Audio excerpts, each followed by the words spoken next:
Queria que você abrisse a sua Bíblia comigo. Tiago, capítulo 1. Tiago, servo de Deus e do Senhor Jesus Cristo, às 12 tribos dispersas entre as nações. Saudações. Meus irmãos, considerem motivo de grande alegria o fato de passarem por diversas provações, pois vocês sabem que a prova da sua fé produz perseverança, e a perseverança deve ter ação completa, a fim de que vocês sejam maduros e íntegros, sem lhes faltar coisa alguma. Até aí, você pode deixar a sua Bíblia aberta. Preciso que você acompanhe comigo essa introdução, porque a partir dela nós vamos meditar alguns domingos seguidos. Veja, a primeira pergunta é: quem é esse Tiago? Quem é esse autor? Quem escreveu essa carta? Havia 3 Tiagos descritos no Novo Testamento. Há 3 Tiagos. Veja, o primeiro é Tiago, que foi apóstolo, filho de um homem chamado Zebedeu. E ele era irmão de João, aquele João que nós conhecemos, que foi o texto que o Jorge leu hoje aqui. Pedro, Tiago e João. Interessante. Não poderia ser esse Tiago, filho de Zebedeu, irmão de João. Por quê? Porque ele morreu antes dessa carta ser escrita. Então não foi ele. Há um outro Tiago, apóstolo, filho de Alfeu. Esse também não foi, porque nós não temos nenhum relato, nada notório que ele tenha feito ou deixado. Então ele não exerceu nenhuma influência no cristianismo. Agora há o Tiago, irmão de Jesus, filho de Maria e de José, escrito lá em Mateus capítulo 13, versículo 55. E a gente vê ali que é aquele mesmo Tiago que Paulo cita aos Coríntios. Lembra? Aquele Tiago que no começo não cria em Jesus como o Filho de Deus. Ele não acreditava muito nisso. Mas depois de ter visto Jesus ressuscitado, a partir dali a sua vida foi transformada. E a partir dali ele se tornou um grande líder. Um grande líder da igreja. E a partir dali muitas coisas bonitas aconteceram através da sua vida. Entre elas, ele nos deixou essa carta. Agora a pergunta é: bom, se é Tiago, irmão de Jesus, veja, por que é que Tiago escreve essa carta? Por que é que ele precisou escrever essa carta? Para resolver alguns problemas. Os cristãos, nessa época, eles estavam passando por duras provações. E eles estavam sendo tentados a pecar. Alguns crentes estavam sendo humilhados pelos ricos, enquanto outros estavam até sendo roubados pelos ricos. Os ricos estavam passando a perna, vamos dizer assim, nos cristãos, principalmente aqueles que não tinham tanto dinheiro assim. E alguns membros da igreja estavam buscando posições de liderança. Isso começou a trazer alguns atritos. Alguns crentes estavam falhando em não viver o que pregavam. Eles queriam estar à frente, eles queriam estar em uma posição de liderança, mas não estavam dispostos a mudar de vida. Então eles falavam algo, mas não viviam aquilo que estavam falando. Outros crentes estavam vivendo de uma forma mundana. Eles queriam e diziam que eram da igreja, que serviam a Jesus, mas lá fora viviam como se nunca tivessem conhecido a Jesus, com práticas mundanas. Outros não conseguiam dominar a língua, falavam o que devia em lugares indevidos. E a gente vai ver em toda essa carta a preocupação de Tiago em corrigir esses problemas. Haviam outros que, por conta disso, já haviam se afastado dos caminhos do Senhor. Já haviam estado frios, já estavam frios espiritualmente. E haviam crentes que estavam então vivendo em guerra um com o outro. Eram brigas, eram contendas, discussões, e tudo isso, e por causa de tudo isso, é que Tiago escreve. Para Tiago, a raiz de todos esses problemas era a imaturidade desses cristãos. Eram cristãos imaturos. Aqueles cristãos, eles precisavam saber algumas coisas. Eles precisavam saber que eles eram crentes, mas são perseguidos. Não é porque eram cristãos, é que eles não seriam perseguidos. Eles eram cidadãos dos céus, mas eles precisavam saber que eles estavam vivendo na terra. Não é porque eram cidadãos dos céus, é que eles estariam alheios aos problemas da terra. Eles são crentes, mas eles também tinham os seus bens saqueados, roubados, e eles precisavam saber disso. Eles eram crentes, mas eles também ficavam enfermos. Por isso que Tiago é que fala a respeito da unção, da cura dos enfermos. Esse pessoal, esses irmãos, eles precisavam saber disso. Que eles eram cristãos, mas também passavam por enfermidades. São crentes, mas sofrem também. Como sofrem? E hoje, se nós trouxermos isso para os nossos dias, as nossas perguntas são as mesmas. Eu penso que você já perguntou, ou já se perguntou, por que é que um crente fiel pode ficar desempregado? Por que é que um crente fiel sofre de câncer ou passa pelo câncer? Por que é que um cristão, um crente fiel, passa por amargas e duras provações? Há um escritor que eu gosto muito, Hernandes Dias Lopes, pastor e escritor.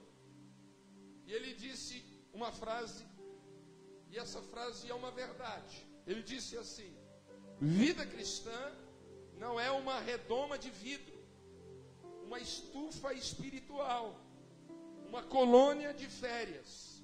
Antes, é um campo de batalhas. Nós já citamos essa frase quando ministramos em Coríntios. Veja, vida cristã não é uma redoma de vidro, não é uma estufa espiritual que a gente fica protegido ali. Vida cristã não é uma colônia de férias. Vida cristã é um campo de batalha. É um campo de batalha.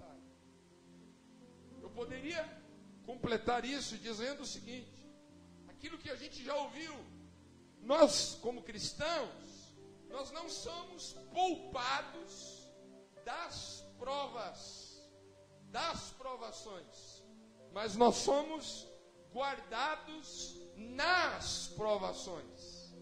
Nós não estamos isentos às provas, mas diante das provas, o Senhor está conosco.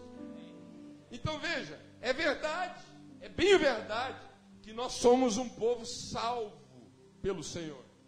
É verdade também que nós fomos transformados em um povo especial. Aleluia!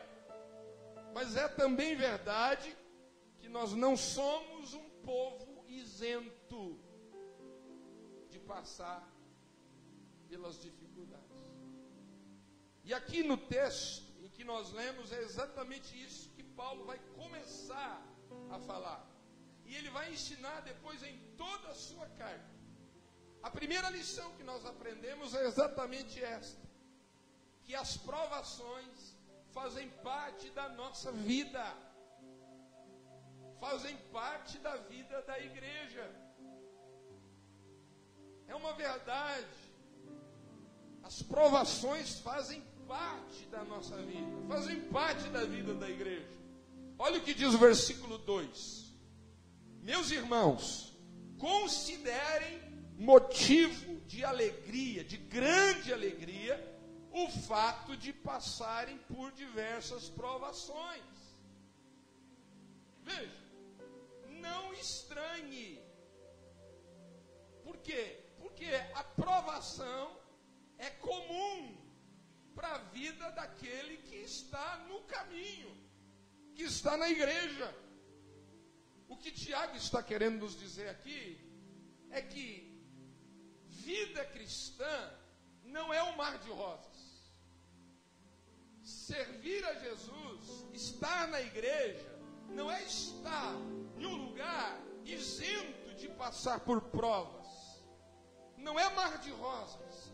Deus nos adverte, Ele nos prepara, Ele nos diz que as provações viriam. E nós temos ouvido muita gente aí pregando um evangelho bem diferente do evangelho de Jesus. Nós estamos vivendo hoje um tempo onde a igreja está ouvindo um evangelho que não é o evangelho de Jesus.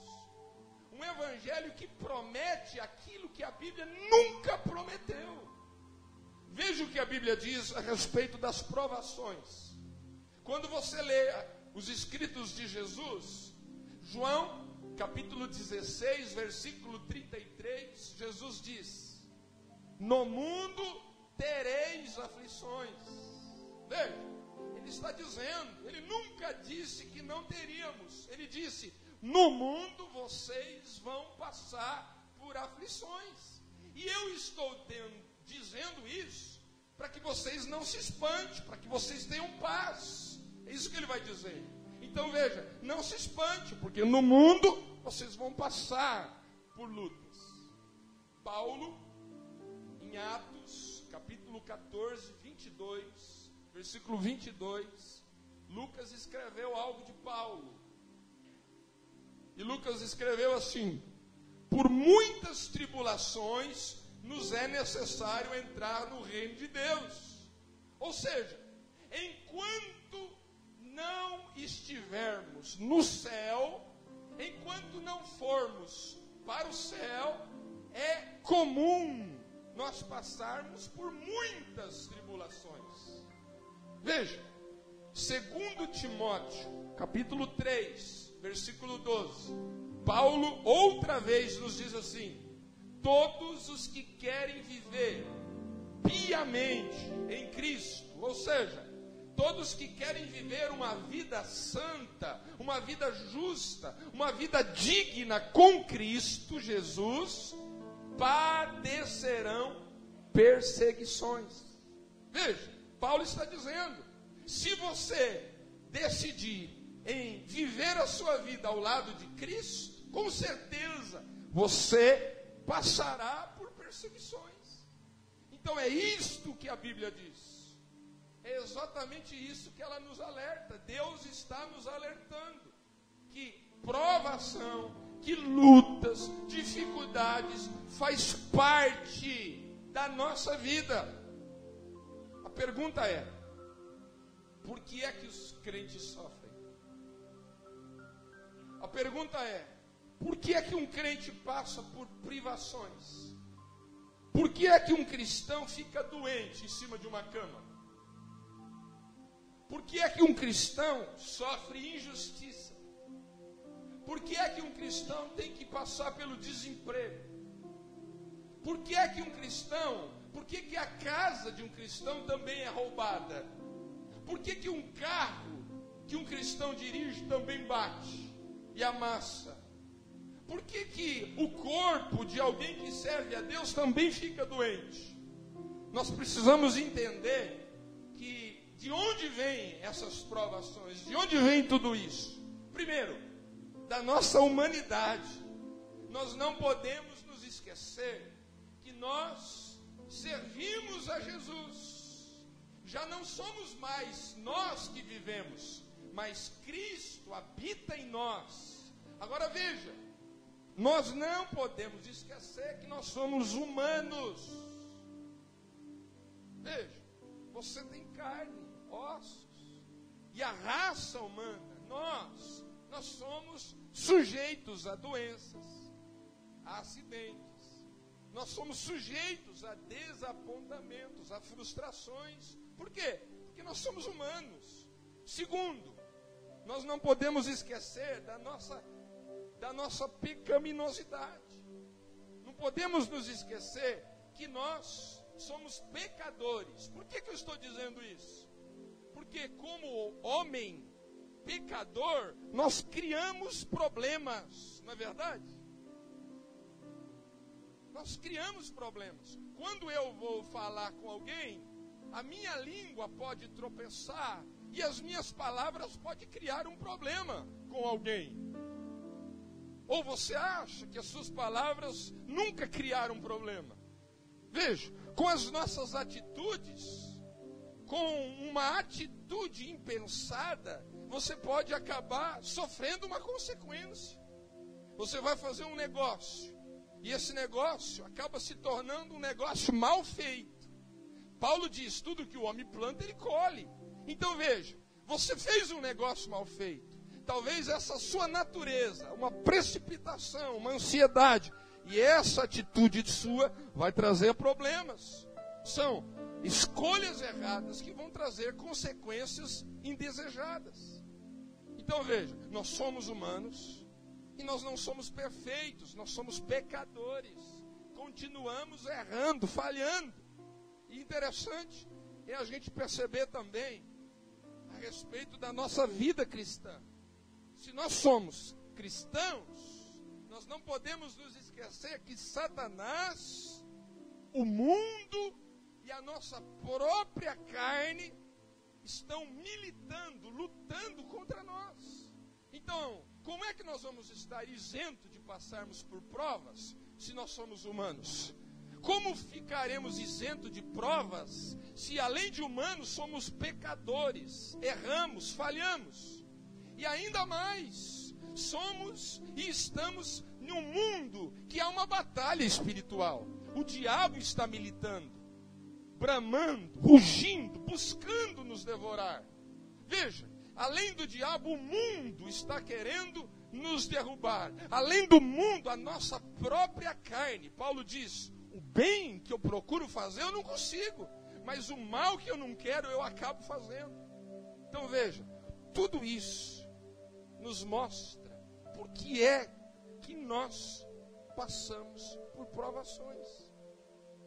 Veja bem, somos um povo na dispersão, ou seja, estamos nesse mundo, somos peregrinos deste mundo, nós não pertencemos a este mundo, amém, irmãos? Sabe aonde está a nossa pátria? A nossa pátria não é essa. Qual é a nossa pátria? A nossa pátria é o céu. O nosso lar permanente não é aqui. Sabe onde é o nosso lar permanente? É no céu. Então veja, as provas que nós enfrentamos aqui, com certeza, elas são provas, porque nós estamos aqui. E enquanto estivermos aqui, passaremos por provas. Mas o Senhor preparou algo que os nossos olhos não viram e os nossos ouvidos não ouviram. E o que nós estamos aguardando, irmãos, é esse tempo de prova passar, porque nós vamos morar no céu, e no céu não tem prova, amém? Lá é o nosso lugar.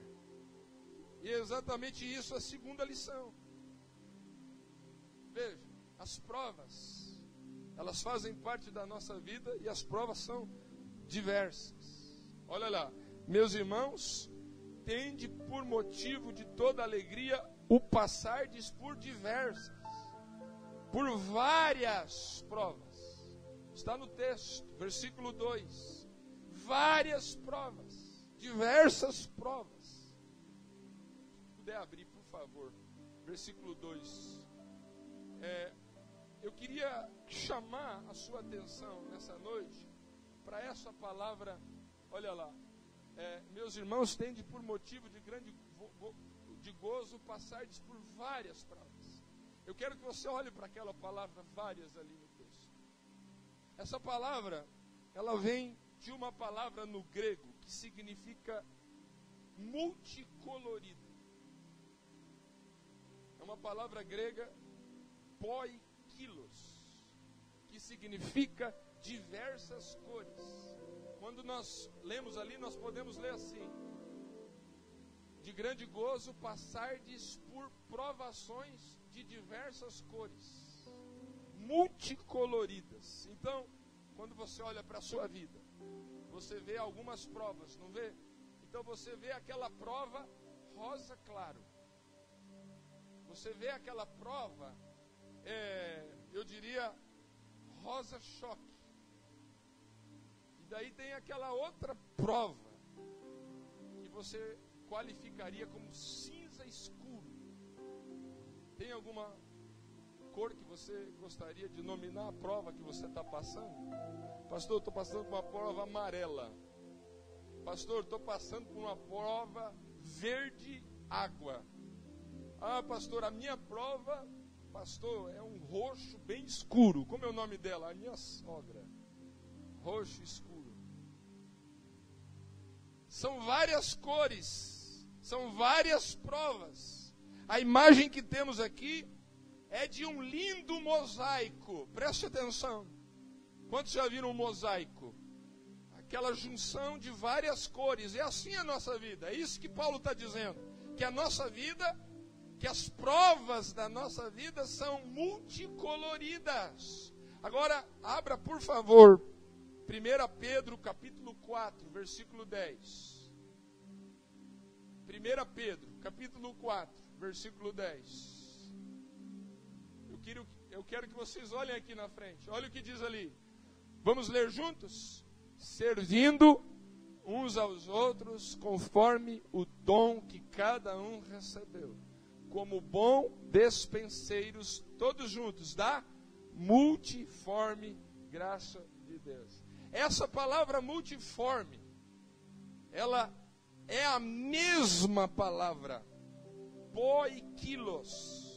É a mesma palavra lá de Tiago, capítulo 1, versículo 2. Sabe o que está dizendo aí? Do mesmo jeito que existem provas de várias cores, a graça de Deus é também colorida.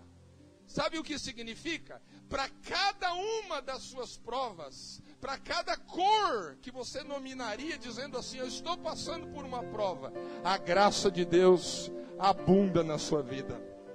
Para cada dificuldade, para cada luta, por cada tribulação que você está passando, Deus se manifesta de uma forma diferente e Ele cobre a sua vida com a sua graça. É por isso que Paulo diz, todas as coisas cooperam para o bem daqueles que amam a Deus. Olha que lindo. Então Tiago está nos dizendo exatamente isso. Para cada provação existe uma graça suficiente de Deus para nos sustentar.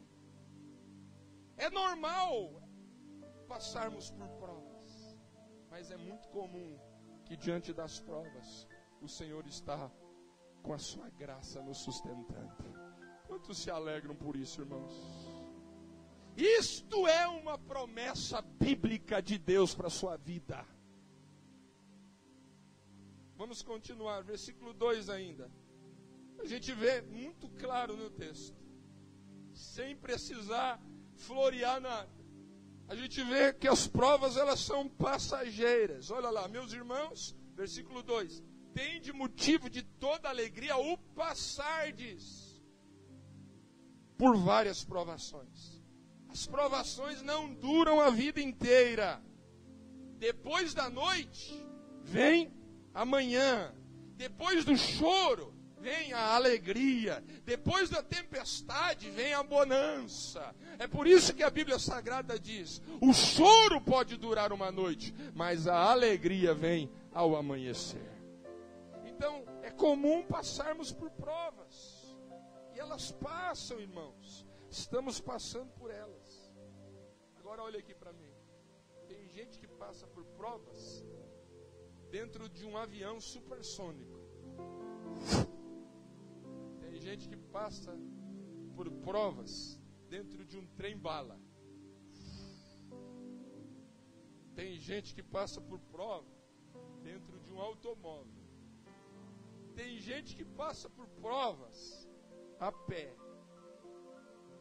Agora tem gente que passa por provas engatinhando. As provas duram mais, mas nós podemos saber de uma coisa: engatinhando, em pé, de bicicleta, dentro do carro, no avião, no jato, aonde for, nós temos a promessa de que o Senhor está conosco. Todas as provas da sua vida, elas vão passar. Vão passar. Em nome de Jesus. Levante a sua mão e diga assim: graças a Deus, porque o Senhor está comigo e a minha prova vai passar. Amém? Vamos aplaudir ao Senhor?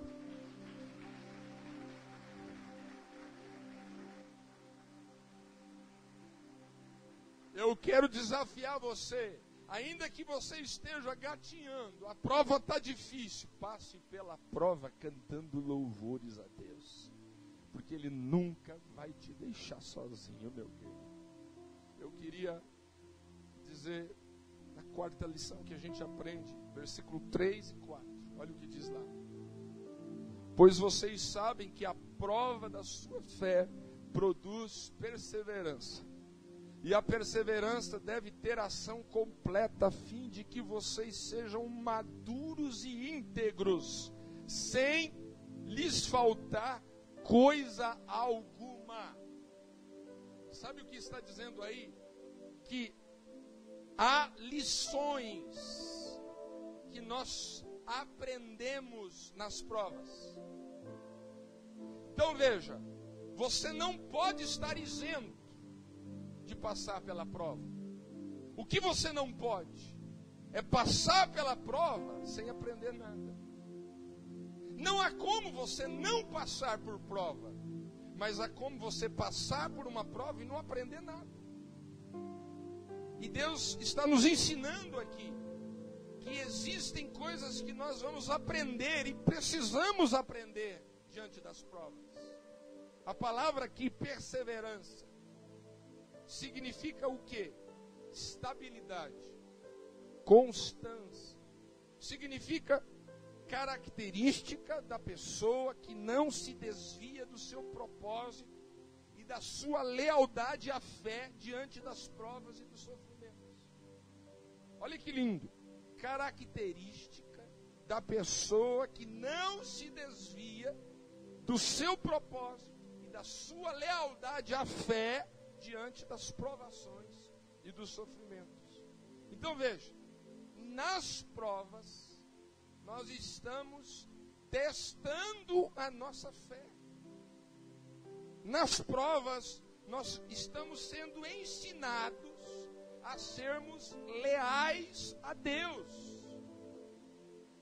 As provas estão trabalhando em nós e não contra nós. As provas não estão contra a sua vida, mas estão favorecendo você, estão trabalhando na sua vida, estão te fazendo realmente ser uma pessoa mais íntegra e mais perseverante na fé. Eu quero ler Romanos, capítulo 5, versículo 3, Romanos 5, versículo 3. Olha o que diz. Não só isso, mas também nos gloriamos nas tribulações, porque sabemos que a tribulação produz perseverança. A perseverança, um caráter aprovado. O caráter aprovado, esperança. E a esperança não nos decepciona, porque Deus derramou o seu amor em nossos corações por meio do Espírito Santo que Ele nos concedeu. Consegue entender? Então veja, as provações estão trabalhando por nós. Maturidade. E é isso que Tiago está querendo dizer.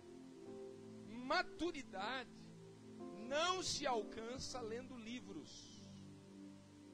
Maturidade se alcança passando por provas. Pelas provas e nas provas nós estamos sendo provados. Veja, não para sermos reprovados, porque Paulo diz que sobre todas estas coisas somos mais do que vencedores. Deus não quer nos reprovar, mas Deus quer provar e prova a nossa fé. E na luta, na provação, nós vamos crescendo, vamos ganhando, vamos nos tornando pessoas mais maduras. Depois de provado e restaurado por Deus, sabe o que Jó disse? Com os ouvidos eu ouvira falar de ti, mas agora os meus olhos conseguem te ver. Isso é maturidade. Maturidade. Qual deve ser, então, para concluir, a atitude, a nossa atitude, ao enfrentarmos uma prova? Tiago diz: meus irmãos, tende por motivo de toda alegria. Versículo 2: o passardes por várias provas. Então veja, preste atenção. Se a prova, as provas fazem parte da nossa vida, se nas provas elas são diversas cores, diversas provas, se elas são diversas e se elas passam, elas vêm, mas passam, se elas nos ensinam algumas coisas, entre elas a perseverança, a maturidade.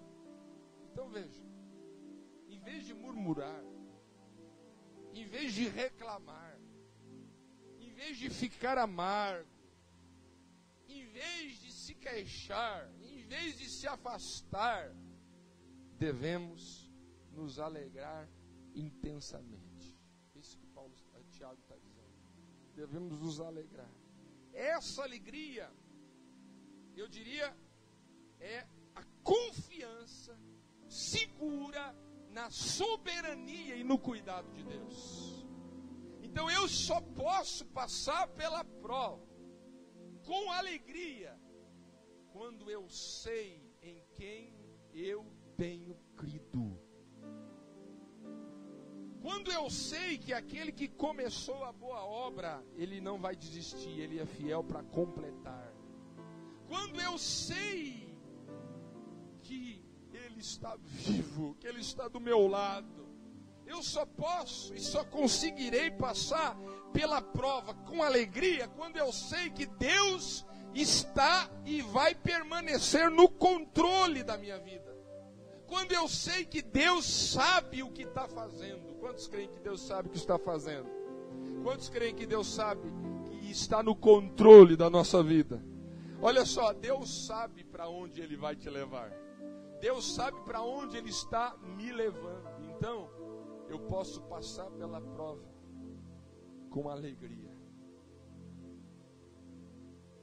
Diz que um crente de fogo não é aquele que vive apenas falando em línguas de fogo, mas é aquele que passa por uma prova de fogo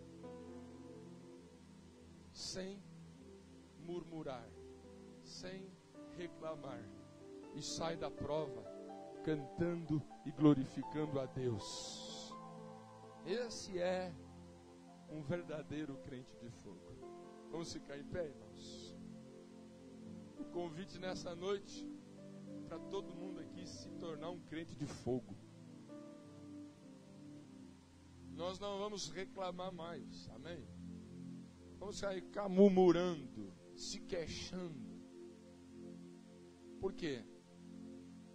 Porque a gente aprende com a palavra que as provas existem, mas a graça de Deus, aonde superabundou as provas, o pecado, superabundou a graça de Deus. É lindo, não é, irmãos?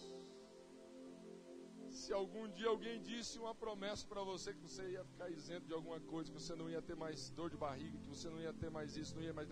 Irmãos, daí você vai e vê que a vida não é que as pessoas dizem que é. Eu queria que você ficasse com a palavra. Sabe por quê? Porque amanhã é segunda-feira. E olha aqui nos meus olhos. Eu não acredito em segunda-feira brava. Até porque a minha folga é na segunda. De verdade, não acredito em segunda e nem terça brava, nem quarta brava. Eu acredito que quando a gente conhece a palavra, veja, a nossa vida muda. Você, meu querido, poderia chegar em qualquer igreja hoje, receber um monte de palavra, e você ia voltar para casa, e chegar na sua casa amanhã, você ia perceber que muita coisa continua igual. É aquele que deve para você, não paga.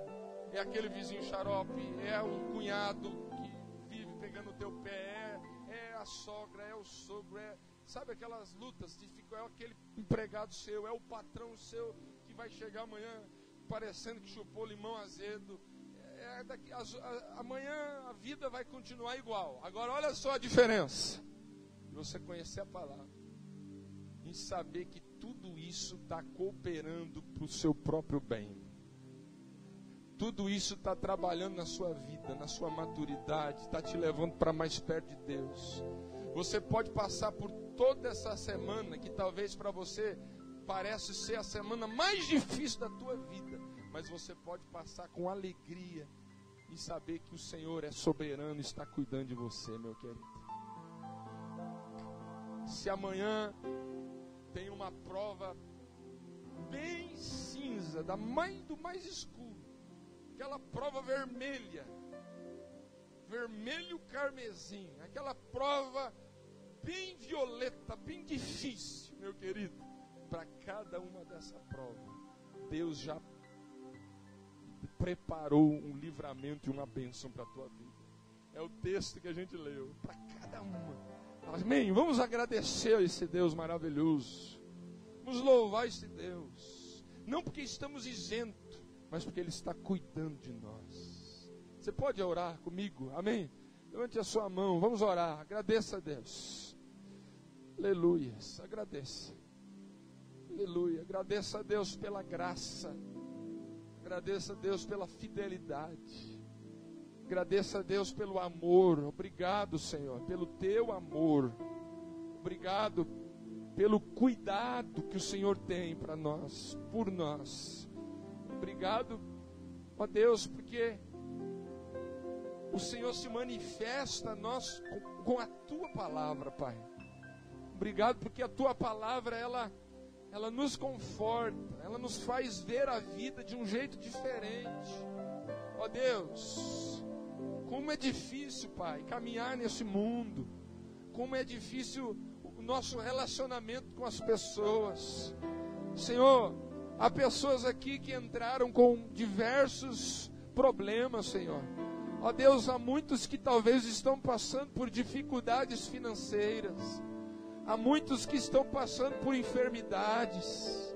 Há muitos que estão passando por vales, por desertos, longos e terríveis desertos. Senhor, o Senhor nos alertou que isto aconteceria, Pai. na vida de alguns, Pai amado, e na vida de outros, na vida de todos. Senhor, nós temos uma dificuldade, uma prova. Uns, ó Pai, de um jeito, outros de outro. Mas o Senhor se revela a nós através da Tua palavra. E o Senhor nos ensina que há e como, Senhor, passarmos por tudo isso, sem murmurarmos, sem reclamarmos, sem enfraquecer a nossa fé, sem duvidar de nada, Pai. Ó Senhor, mas com alegria no nosso coração, porque ainda que eu ande pelo vale da sombra e da morte, eu não preciso temer mal nenhum, porque o Senhor está comigo, aleluia. Eu sei que o Senhor está com esta igreja, eu sei que o Senhor está com estas famílias, eu sei que o Senhor está com este homem, com esta mulher, com este jovem, Senhor, com este adolescente, com as crianças, Senhor. Ó Deus, faça-nos sair daqui hoje, compreendendo esta palavra, para que possamos ver a vida de um jeito diferente, Pai. Para que possamos fazer um balanço na nossa vida e vermos, ó Deus, que nós não estamos isentos de passarmos por nada disso, mas diante de tudo isso, o Senhor se manifesta. A Tua graça está sobre nós, o Teu amor está sobre nós.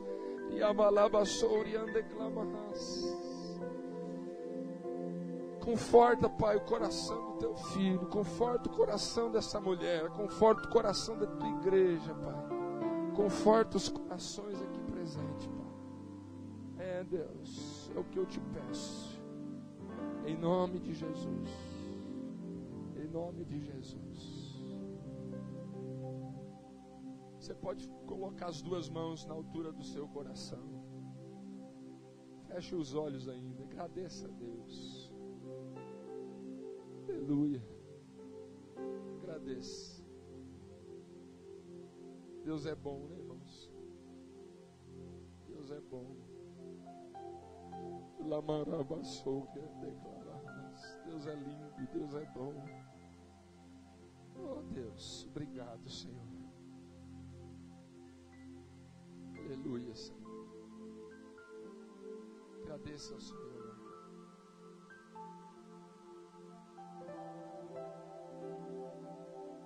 Olha só. Olha aqui um pouquinho, eu vou encerrar. Quero encerrar. Queria dizer para você o seguinte, que às vezes eu sei que você talvez já tenha aprendido algo, mas eu queria te fazer a pensar em algo diferente, porque eu não penso dessa forma. Uma vez eu escutei alguém dizendo o seguinte, que a gente tem que agradecer a Deus pelas provas. Eu não vejo assim. Eu não vejo. Não tem como você agradecer. Senhor, muito obrigado por esse câncer que está na minha vida. Senhor, muito obrigado pela minha sogra, que não larga do meu pé. Senhor, muito obrigado pelo xarope do meu patrão. Você concorda comigo que não tem como? Eu quero ensinar você de um outro jeito. A gente não tem que agradecer a Deus pelas provas, porque isso não é bíblico. Mas a gente tem que agradecer a Deus nas provas. Senhor, eu posso estar enfermo, mas eu agradeço ao Senhor por tudo, porque eu sei que o Senhor está cuidando de mim, até mesmo diante dessa enfermidade. Senhor, eu estou passando por uma situação muito difícil. Eu te agradeço, Pai, porque eu sei que o Senhor está no controle absoluto da minha vida. É a gente não parar de agradecer a Deus, até mesmo nas provas, diante das provas. As provas fazem parte da nossa vida. Elas nos ensinam, é verdade. Mas a gente, nas provas, nunca pode se esquecer de agradecer a Deus, porque Ele está cuidando de nós. Amém? Vamos aplaudir Jesus? Jesus. Amém? Erga suas mãos, aplauda bem alto ao Senhor. Aleluia. Glória a Deus. Amém. Amém. Eu desafio você a domingo que vem não perder venha domingo que vem, tá? Eu nem sei que jogo que vai ter. Mas venha domingo que vem, amém? Hoje você preferiu ver Jesus do que o Messi. Deve ter ganhado, não sei, ganhou, perdeu.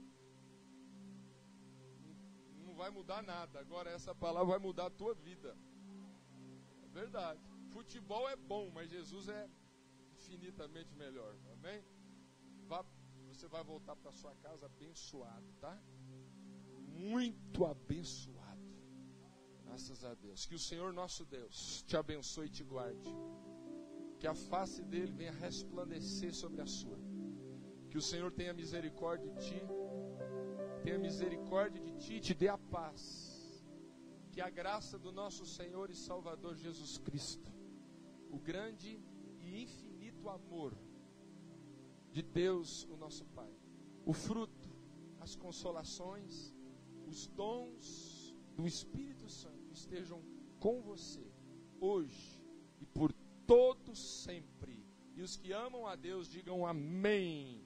Amém. Abrace seu irmão, cumprimente seu irmão com a paz do Senhor. Vá para sua casa e ame a sua família. Deus abençoe.